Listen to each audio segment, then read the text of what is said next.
Le football d'après-guerre a permis l'exposition du football brésilien. Un Brésilien s'est détaché des autres. Il a 17 ans. Il s'appelle Pelé. Alors quand vient la Coupe du Monde 1958, le monde ne le sait pas encore, mais l'homme de la compète, c'est lui, le jeune de 17 ans, qui arrive seulement au Santos. Si la Coupe du Monde 1930 était un premier jet avec bon nombre d'imperfections, comme le fait que les sélections arrivent en bateau, le mondial 1958 est le premier sous l'ère de télévision. Plus d'excuses pour ne pas voir l'équipe de France, la Seleção ou même les Three Lions. Bien que ce soit la 6e édition, c'est celle des premières.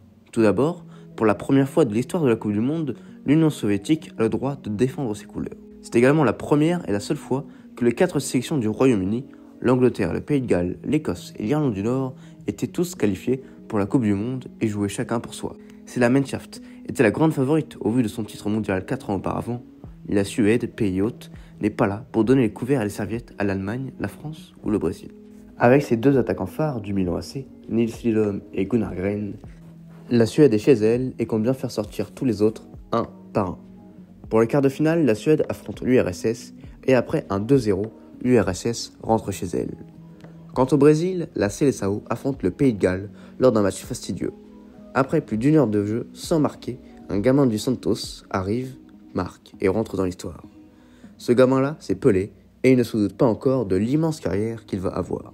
Si on n'a pas encore parlé des Bleus, c'est parce qu'en réalité, c'est l'équipe d'un homme, celle de Just Fontaine.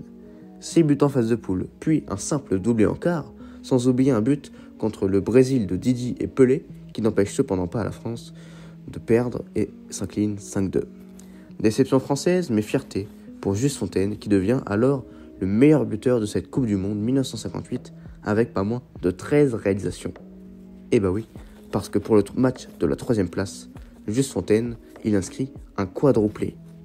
L'autre demi-finale oppose la Suède au tenant du titre, l'Allemagne. À la surprise générale, c'est la Suède qui élimine les champions du monde et s'offre la première et seule finale de leur histoire en Coupe du Monde. C'est alors une finale historique. Historique, car ce sera la première Coupe du Monde du gagnant de cette finale. Historique aussi, car Pelé deviendrait le plus jeune champion du monde de haut de ses 17 ans et plus de 200 jours. Enfin, historique pour le Brésil, car ce serait le premier pays non européen à gagner la Coupe du Monde sur le sol européen.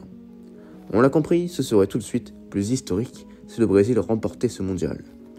Eux aussi l'ont compris, car c'est entre autres grâce à un doublé de Pelé que le Brésil s'impose une nouvelle fois 5-2 et la Suède dit au revoir à ses rêves de Coupe du Monde. C'est fait, le Brésil est champion du monde et c'est historique. C'est seulement 12 ans plus tard que la Coupe du Monde s'apprête à offrir au monde entier un autre spectacle encore plus impressionnant qu'en 1958, et ce, pendant la Coupe du Monde 1970.